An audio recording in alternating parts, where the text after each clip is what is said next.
നയനയും നവ്യയും കൂടിയിട്ട് ഒരു മാളിൽ പോവാണ് തുണിയെടുക്കാനായിട്ട് കേട്ടോ. അപ്പം ആദർശും പൈസ കൊടുക്കുന്നുണ്ട്, നയനോട് പോയി എടുത്തോളാൻ പറഞ്ഞിട്ട്. അബിയുടെ കയ്യിൽ നിന്ന് ക്യാഷ് വാങ്ങിക്കൊണ്ട് നവ്യ വരുന്നുണ്ട്. അങ്ങനെ നവ്യ ചോദിക്കുകയാണ് നയന, നമുക്കെങ്കിൽ വീട്ടിൽ ഇരുന്ന് ഓൺലൈൻ വഴി എടുത്താൽ പോരായിരുന്നു ചോദിക്കുമ്പോൾ നയന പറയുന്നുണ്ട്, അതിനൊരു സുഖമില്ല ചേച്ചി, എപ്പോഴും നമ്മൾ ഓൺലൈൻ ചടഞ്ഞുകൂടി അവിടെ ഇരുന്ന് ഓൺലൈൻ വഴി ഓരോന്ന് ഓർഡർ ചെയ്യല്ലേ. പുറത്തേക്കൊക്കെ ഇറങ്ങി കടകളൊക്കെ കാണുകയും ഷോപ്പ് ചെയ്യുകയും ചെയ്യുമ്പം നമ്മുടെ മനസ്സിനൊന്ന് റിലാക്സ് ആവും. നമുക്ക് കുറച്ച് നേരം ചുറ്റിക്കറങ്ങി ഒരു ഐസ്ക്രീമൊക്കെ കഴിച്ചിട്ട് പോകാമെന്നൊക്കെ പറയുന്നുണ്ട്. പക്ഷേ ഈ സമയം നന്ദുവിനെ കൂടി കൂട്ടായിരുന്നു എന്ന് പറയാണ്. ചേച്ചി വിഷമിക്കണ്ട, ഞാൻ അവളെ വിളിച്ചിട്ടുണ്ട്, അവളിപ്പോൾ വരുമെന്ന് പറയാണ്. ആണോ? ഞാനെന്തായാലും മനസ്സിൽ കരുതിയതുള്ളൂ, നീ അപ്പം തന്നെ വിളിച്ചല്ലെന്ന് ചോദിക്കുകയാണ്. പിന്നെ നമ്മുടെ അനിയത്തിക്ക് നമ്മളല്ലാതെ വേറെ ആരെ ചേച്ചി വാങ്ങിക്കൊടുക്കേണ്ടത്? നമ്മൾ 3 പേരും കൂടിയിട്ട് എവിടെയൊക്കെ പോയിട്ട് എത്ര കാലമായി എന്നൊക്കെ പറയുന്നുണ്ട്. നവ്യ പറയാണ്, ഇപ്പോഴാണ് നമ്മുടെ ആ ഒരു സ്നേഹമൊക്കെ എനിക്ക് മനസ്സിലാകുന്നത്. ഇത്രയും കാലം ഈ ക്യാഷ് എന്ന് പറഞ്ഞ് ഞാൻ ഭ്രാന്ത് പിടിച്ച് നടക്കായിരുന്നു, അതിലൊന്നും ഒരു അർത്ഥമില്ലാന്ന് എനിക്കിപ്പോഴാണ് മനസ്സിലായത്. ഇപ്പം ഏറ്റവും വലിയ കാശുകാരനെ കെട്ടി ഏറ്റവും വലിയ ക്യാഷുള്ള വീട്ടിൽ ചെന്നിട്ട് ഒരു ദിവസമെങ്കിലും നമുക്ക് സമാധാനവും സന്തോഷവും ഉണ്ടോ? അതിലും നല്ലത് നീ പറയുന്നത് പോലെ ക്യാഷില്ലാത്ത ഒരാളെ, സ്നേഹമുള്ള ഒരാളെ കെട്ടി ജീവിക്കുന്നത് തന്നെയാണെന്ന് നവ്യ പറയുന്നുണ്ട്. അങ്ങനെ അവർ ഷോപ്പിംഗ് മാളിൽ പോയി ഇങ്ങനെ ഡ്രസ്സൊക്കെ സെലക്ട് ചെയ്തുകൊണ്ടിരിക്കുകയാണ്. ഈ സമയത്ത് നവ്യ ചോദിക്കുന്നുണ്ട്, നയന നീ രാത്രിയിൽ എന്താ മുറിയിൽ ഇടാറെന്ന് ചോദിക്കുമ്പം ഞാൻ അന്നിടുന്ന സാരി തന്നെ ചേച്ചി രാത്രി ഉടുക്കാറെന്ന് പറയുന്നുണ്ട്. സാരിയോ? അതിട്ട് എങ്ങനെ നീ കിടന്ന് ഉറങ്ങുന്നു എന്ന് ചോദിക്കുമ്പം അതിപ്പോൾ ശീലമായി. നേരത്തെ നമ്മുടെ വീട്ടിൽ വെച്ച് ചുരിദാർ നൈറ്റ് ഡ്രസ്സൊക്കെ ഇടായിരുന്നു, ഇവിടെ വന്നേ പിന്നെ ആദർശമായിട്ടുണ്ടല്ലോ അതൊക്കെ ഇടാൻ എനിക്ക് നാണക്കേടാം, അതുകൊണ്ട് ഞാൻ സാരി തന്നെ ഉടുക്കാറെന്ന് പറയുന്നുണ്ട്. നിങ്ങൾ തമ്മിൽ ഇതുവരെ അങ്ങനെ റിലേഷനൊന്നും ഇല്ലല്ലോ, അതുകൊണ്ട് നിനക്ക് നാണക്കേട് തോന്നിയെന്ന് പറയുകയാണ് നവ്യ. നയന പറയുന്നുണ്ട്, അതിനൊന്നും പറഞ്ഞിട്ട് കാര്യമില്ല ചേച്ചി, ഒരാൾക്ക് മാത്രം സ്നേഹം തോന്നിയാൽ പോരല്ലോ, 2 പേർക്ക് സ്നേഹം വേണമല്ലോ എന്നൊക്കെ പറയുന്നുണ്ട്. നവ്യേച്ചി എന്താ ഇടാറെന്ന് ചോദിക്കുമ്പം ഞാൻ നൈറ്റ് ഡ്രസ്സ് തന്നെ ഇടാറ്, ഞാൻ ഓൺലൈൻ വഴി കുറച്ച് നൈറ്റ് ഡ്രസ്സൊക്കെ മേടിച്ചിട്ടുണ്ടായിരുന്നു, ഞാൻ അത് തന്നെ ഇടാറെന്ന് പറയുന്നുണ്ട്. ഞാൻ കണ്ടു എൻ്റെ അമ്മായിമ്മയും അത് തന്നെ ഇടുന്നത്, അമ്മായിമ്മയുടെ നൈറ്റ് ഡ്രസ്സൊക്കെ നീ കണ്ടൊന്നും ഇല്ലല്ലോ, 4000-5000 രൂപ വില വരുന്ന നൈറ്റ് ഡ്രസ്സൊക്കെ അടുക്കി മുറിയിൽ വെച്ചേക്കുന്നത് ഞാൻ കണ്ടു, എത്രയാണെന്ന് അറിയുമോ എന്നൊക്കെ ചോദിക്കുന്നുണ്ട്. അവർക്ക് എന്താ ട്രഷറിൽ നിന്നൊക്കെ ഇഷ്ടം പോലെ ക്യാഷല്ലേ വരുന്നത്. ഈ ജലജ എന്ന് പറഞ്ഞ എൻ്റെ അമ്മായിമ്മയുണ്ടല്ലോ ഈ കുടുംബത്തിൽ പോലും അല്ലേ ചേച്ചി? അല്ല നയനെന്ന് പറയുമ്പം അതൊക്കെ എനിക്കറിയാം ചേച്ചി, ആ കഥകളൊക്കെ ഞാൻ കുറെ കേട്ടിട്ടുണ്ട്. മറ്റാരെയോ കുട്ടിയാണെന്നോ മുത്തശ്ശൻ എടുത്തു വളർത്തിയാണെന്നൊക്കെ കേൾക്കുന്നുണ്ട്. എന്നിട്ട് അവർക്ക് അതിൻ്റെ കുറച്ചെങ്കിലും സ്നേഹമുണ്ടോ അല്ലേ എന്നൊക്കെ പറഞ്ഞവർ അവളുടെ വിഷയം ചർച്ച ചെയ്യുന്നുണ്ട്. എൻ്റെ അമ്മായിമ്മയും രാത്രി നൈറ്റ് ഡ്രസ്സ് തന്നെ ഇടാറ്, ഞാൻ കണ്ടിട്ടുണ്ട്, എല്ലാവരും അതൊക്കെ തന്നെയാ, മുത്തശ്ശി മാത്രമേ സാരോട് തുടങ്ങുന്നത് ഞാൻ കണ്ടുള്ളൂ എന്ന് പറയാനട്ടോ നയന. എന്തായാലും ഞാൻ നിനക്ക് 2 നൈറ്റ് ഡ്രസ്സ് സെലക്ട് ചെയ്യാൻ പോവാ, ഇനി നീ അതിട്ടാൽ മതി. അയ്യോ ചേച്ചി എനിക്കങ്ങനെ പറ്റത്തില്ല, എനിക്ക് നാണക്കേടാ, അതൊക്കെ ഇട്ടുകൊണ്ട് ഞാൻ എങ്ങനെ ആദർശൻ്റെ മുറിയിലേക്ക് പോന്നേ? എടി അതൊക്കെ ഇടണം, അതൊക്കെയാണ് കാണാനൊരു ഭംഗി, അല്ലാതെ ഏത് നേരം സാരി വലിച്ചിട്ട് കിടന്നാ എങ്ങനെ ആദർശൻ്റെ സ്നേഹം തോന്നാ എന്നൊക്കെ ചോദിക്കുന്നുണ്ട്. സാരി ഉടുത്ത് കാണുമ്പോൾ ഉള്ള സ്നേഹമൊക്കെ മതി ആദർശേട്ടന്, അതൊന്നും പറഞ്ഞാൽ പറ്റില്ല, ഞാൻ നിനക്കിപ്പോൾ ഡ്രസ്സ് സെലക്ട് ചെയ്താൽ തരാൻ പോവാ, മര്യാദയ്ക്ക് അതങ്ങോട്ട് ഇട്ടാൽ മതി എന്ന് പറയുന്നുണ്ട് നവ്യ. അങ്ങനെ അവളൊരു നൈറ്റ് ഡ്രസ്സ് സെലക്ട് ചെയ്യുന്നുണ്ട് കേട്ടോ. അങ്ങനെ 2-3 നൈറ്റ് ഡ്രസ്സ് സെലക്ട് ചെയ്ത് കൊടുക്കുകയാണ് നവ്യ. നയന പറഞ്ഞിട്ട്, പൊന്നി ചേച്ചി ഇതൊന്നും ഞാനിടില്ല, എനിക്ക് നാണക്കേടാ, ചുമ്മാ വെറുതെ നാണം കിടാൻ വേണ്ടിയിട്ട് ആദർശേട്ടനെ ഓർക്കും, ഞാൻ ആദർശേട്ടനെ ഒന്ന് ഇത് ചെയ്യാൻ വേണ്ടിയിട്ട് ഞാനത് ഇട്ടുകൊണ്ട് ചെല്ലുകയാണെന്ന് അതറിഞ്ഞ് നാണക്കേടല്ലേ, ആദർശേട്ടൻ ഇങ്ങോട്ട് ചോദിക്കില്ലേ നീ എന്നെ അതിനെ സെഡ്യൂസ് ചെയ്യാൻ വേണ്ടിയിട്ട്, മലപ്പൂർവ്വം ഇട്ടുകൊണ്ട് വരാൻ ചോദിച്ചാലേ എൻ്റെ തൊലി ഉരിഞ്ഞു പോകും, ഞാനൊന്നും ഇവിടെ ഇടില്ല എന്ന് പറയുന്നുണ്ട്. അതൊന്നും നീ കണക്കാക്കണ്ട, നീ ആദർശേട്ടൻ്റെ ഭാര്യയല്ലേ, വേറൊരു പെണ്ണൊന്നും അല്ലല്ലോ, കാമുകിയല്ലല്ലോ.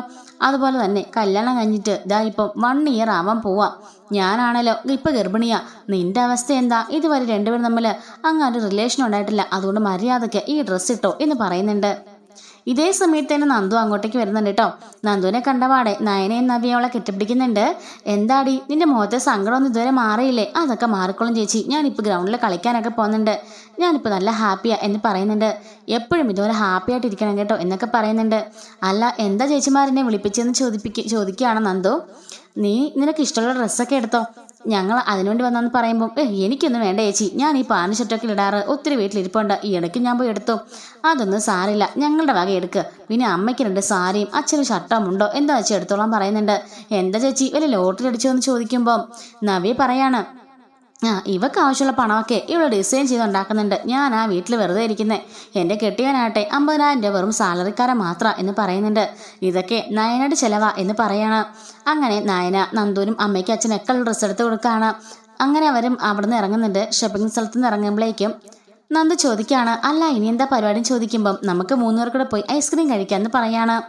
അങ്ങനെ 3 പേരും കൂടി ഒരു ഐസ്ക്രീം പാർലറിൽ പോയിട്ട് ഐസ്ക്രീമൊക്കെ കഴിച്ച് ഓരോ കാര്യങ്ങളൊക്കെ പറഞ്ഞിരിക്കുന്നുണ്ട്. എന്നിട്ട് നവ്യ പറയാണ് അന്ന് അവരെല്ലാവരും സമ്മതിച്ച് നന്ദുവിനെ അനിയും വിവാഹം കഴിപ്പിക്കായിരുന്നെങ്കിൽ ഇപ്പം നമുക്ക് ഒരുമിച്ചൊരു വീട്ടിൽ നിന്ന് ഇറങ്ങി വരായിരുന്നല്ലേ, അനാമികയുടെ ശല്യം ഉണ്ടാവില്ലായിരുന്നല്ലോ എന്നൊക്കെ പറയുമ്പം നന്ദു പറയാണ് അങ്ങനെയുള്ള സംസാരമൊന്നും വേണ്ട ചേച്ചി, അതൊന്നും എനിക്ക് ഇപ്പം അക്സെപ്റ്റ് ചെയ്യാൻ പറ്റില്ലെന്ന് പറയുന്നുണ്ട്. നവ്യ പറയാണ് എന്തായാലും എന്നോട് പറയാതെ എല്ലാവരും മറച്ചു വെച്ചല്ലോ എന്ന് പറയുന്നുണ്ട്. നയന പറയാണ് പറഞ്ഞിട്ട് എന്തിനാ ചേച്ചി, ഞാനും അറിഞ്ഞപ്പം അമ്മയോട് ഇത് ഞാൻ ചോദിച്ചത്. എന്തായാലും രണ്ടുപേരും കാര്യങ്ങളൊക്കെ പറഞ്ഞ് മനസ്സിലാക്കി ആ കല്യാണം നടത്തിയതിന് നല്ല കാര്യമായി. ഇപ്പോഴെങ്ങാണ് ഇവളവിടെ ഉണ്ടായിരുന്നെങ്കിലുണ്ടല്ലോ നമുക്ക് ഇപ്പോൾ ഉള്ള സമാധാനം പോലെ അവിടെ ഉണ്ടായിരുന്നിരിക്കില്ല. ഇവക്കും ഒരു സമാധാനം കിട്ടില്ലായിരുന്നു. മൂന്നുപേരും പ്ലാൻ ചെയ്ത് മനഃപൂർവ്വം ആ വീട്ടിലേക്ക് വരാൻ വേണ്ടി ചെയ്തതാണെന്നേ ജലജ അപ്പച്ചിയും എൻ്റെ അമ്മായിമ്മയും എല്ലാവരും പറയുള്ളൂ. അതിലും നല്ലത് എൻ്റെ മോൾ എവിടെയെങ്കിലും പഠിച്ച് നല്ല ജോലിയൊക്കെ സമ്പാദിച്ച് നല്ലൊരാളെ കണ്ടുപിടിക്കണം എന്നൊക്കെ നയന പറയുന്നുണ്ട്. അതിനെക്കുറിച്ചൊന്നും ഞാനിപ്പോൾ ചിന്തിക്കുന്നേ ചേച്ചി, കല്യാണത്തെക്കുറിച്ചൊന്നും ഞാനിപ്പോൾ ആലോചിക്കുന്ന കൂടിയില്ല. എനിക്ക് പഠിച്ച് ആ പേപ്പേഴ്സും കൂടെ എഴുതിയെടുക്കണം, എന്നിട്ടൊരു ജോലിയൊക്കെ സെറ്റാക്കിയിട്ട് അച്ഛനും അമ്മേനെ രക്ഷിക്കണം എന്നൊക്കെ പറയാണ്. അച്ഛൻ്റെ കടങ്ങളിൽ നിന്നെല്ലാം അച്ഛനെ ഒന്ന് കരകയറ്റണം എന്നൊക്കെ നന്ദു പറയുന്നുണ്ട്. അത് തന്നെയാണ് മോളെ വേണ്ടതെന്ന് നയന പറയാണ്. നിൻ്റെ ലൈഫ് ഒന്ന് സെറ്റാക്കിയിട്ട് നിൻ്റെ കയ്യിൽ നല്ലൊരു ഫിനാൻഷ്യൽ ഫ്രീഡം വന്നതിന് ശേഷമേ ഒരാളെ കല്യാണം കഴിക്കുന്ന കാര്യത്തെക്കുറിച്ച് ചിന്തിക്കാവുള്ളൂ. നിൻ്റെ കയ്യിൽ എപ്പോഴും ക്യാഷ് ഉണ്ടാവണം, അല്ലാതെ മറ്റൊരാളുടെ മുമ്പിൽ കഴിഞ്ഞിട്ടുള്ള അവസ്ഥ നിനക്കുണ്ടാവരുത് എന്നൊക്കെ നയന ഉപദേശിക്കുന്നുണ്ട്. അങ്ങനെ ഒരു ഐസ്ക്രീമൊക്കെ കഴിച്ച ശേഷം ഇനി എന്താ പരിപാടിയും ചോദിക്കുകയാണ്. അങ്ങനെ മൂന്നുപേരും ബീച്ച് സൈഡിൽ പോവുകയും അവിടെ കുറേ നേരം സ്പെൻഡ് ചെയ്യുകയൊക്കെ ചെയ്യുന്നുണ്ട്. അങ്ങനെ ആദർശ് നയനെ വിളിച്ചു ചോദിക്കുകയാണ് നീ എവിടെയാണെന്ന്. നയന പറയുന്നുണ്ട് ആദർശിട്ട് ഇതുവരെ ഷോപ്പിങ്ങിന് വന്നാണ്, അതിനുശേഷം ഐസ്ക്രീം കഴിക്കാൻ പോയി, ഇതായിട്ട് ഞങ്ങൾ കടൽ തീർത്തിരിക്കുകയാണെന്ന് പറയുമ്പോഴേക്കും എങ്ങനെയാ പോയെന്ന് ചോദിക്കുന്നുണ്ട്. ഞങ്ങൾ കാറ് വിളിച്ചാണ് വന്നത്, നവ്യച്ചയ്ക്ക് വയ്യാതിരിക്കല്ലേ, ഞാൻ അതുകൊണ്ട് സ്കൂട്ടി എടുത്തില്ലെന്ന് പറയുന്നുണ്ട്. എന്നാൽ തിരിച്ച് ഞാൻ കൊണ്ടുവിടാം, ഞാനിപ്പോൾ ബീച്ചിലേക്ക് വരാമെന്ന് പറയാണ്. ശരി ആദർശിട്ടാന്ന് പറയുന്നുണ്ട് നയന. അപ്പോഴേക്കും നന്ദും നവ്യയും ചോദിക്കുകയാണ് എന്താ ചേച്ചി എന്താ പറഞ്ഞതെന്ന് ചോദിക്കുമ്പോഴേക്കും അല്ല ആദർശേട്ടൻ ഇങ്ങോട്ടേക്ക് വരാമെന്നാണ് പറഞ്ഞത്, ഞങ്ങളെ തിരിച്ച് ഡ്രോപ്പ് ചെയ്യണമെന്ന് പറയുന്നുണ്ട്. എന്തായാലും വല്ലപ്പോഴും ഒക്കെ നമുക്കിങ്ങനെ മൂന്നുപേർ കൂടെ ഇറങ്ങണം, എന്നിട്ട് ഒരുമിച്ച് നമുക്ക് കൂടണം എന്നൊക്കെ പറയുന്നുണ്ട്. അല്ല അനാമിക ഇപ്പം എങ്ങനെയുണ്ട് എന്ന് നന്ദു ചോദിക്കുകയാണ്. നവ്യ പറയുന്നു എൻ്റെ പൊന്നു മോളെ ഒരു രക്ഷയില്ല, വന്ന് കയറി അന്ന് തുടങ്ങിയത് അവള്.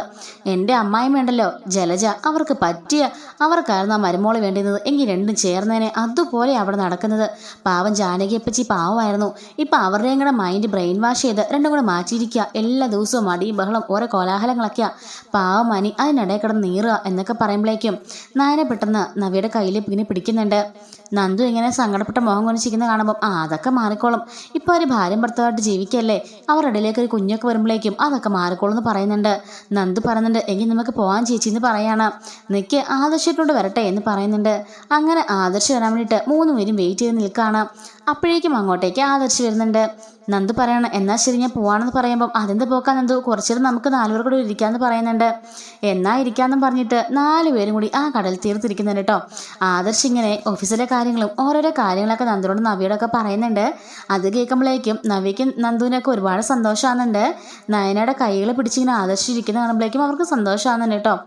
നവ്യ പറയാണ് എന്തായാലും ആദർശേട്ടാ നയനെ കിട്ടത് ആദർശേട്ടൻ്റെ ഭാഗ്യം തന്നെയാണ്, ഒരുപക്ഷെ ഞാനായിരുന്നുവെങ്കിൽ ഇതുപോലെ സന്തോഷത്തോടൊന്നും ആദർശിന് ഇരിക്കാൻ കഴിയില്ലായിരുന്നു. എൻ്റെ കാര്യം തന്നെ കണ്ടില്ലേ, ഇപ്പം അബിയെ കിട്ടി ഞാനും അനുഭവിച്ചുകൊണ്ടിരിക്കുക, നിങ്ങൾ തമ്മിലാ ബെസ്റ്റ് പെയർ എന്നൊക്കെ പറയുന്നുണ്ട്. നന്ദു പറയുന്നുണ്ട് അതെ ആദർശനെ പോലെ ഒരാളെ തന്നെയാണ് എനിക്കും ഇഷ്ടമെന്ന് പറയുമ്പം എൻ്റെ എൻ്റെ അതേ കോപ്പിയായിരുന്നു, എന്ത് ചെയ്യാനാ, ദൈവം അത് നടത്തിയില്ല എന്നൊക്കെ ആദർശ് പറയുന്നുണ്ട്. അപ്പം നയനെ പറയായിരുന്നു അതിനെക്കുറിച്ച് ഞങ്ങൾ പറയായിരുന്നു. അപ്പം അവൾ പറഞ്ഞു അതൊന്നും കേൾക്കാൻ നമുക്ക് താല്പര്യമില്ലെന്ന് പറയായിരുന്നു എന്നൊക്കെ പറയുന്നുണ്ട് കേട്ടോ. അപ്പോൾ ഇതിൻ്റെ ബാക്കി സ്റ്റോറി, അതായത് അവൾ ആ ഒരു നൈറ്റ് ഡ്രസ്സ് ഇട്ടുകൊണ്ടൊക്കെ വരുന്നുണ്ട്. അപ്പോൾ അതിൻ്റെയൊക്കെ ഒരു നല്ല രസകരമായ സ്റ്റോറി ഉണ്ട്. അപ്പോൾ ആ ഒരു സ്റ്റോറി നമ്മൾ അടുത്തൊരു അപ്ലോഡ് ചെയ്യുന്നതായിരിക്കും കേട്ടോ. മിസ്സാവാതിരിക്കാൻ ചാനൽ സബ്സ്ക്രൈബ് സപ്പോർട്ട് ചെയ്യണേ. Thanks for watching.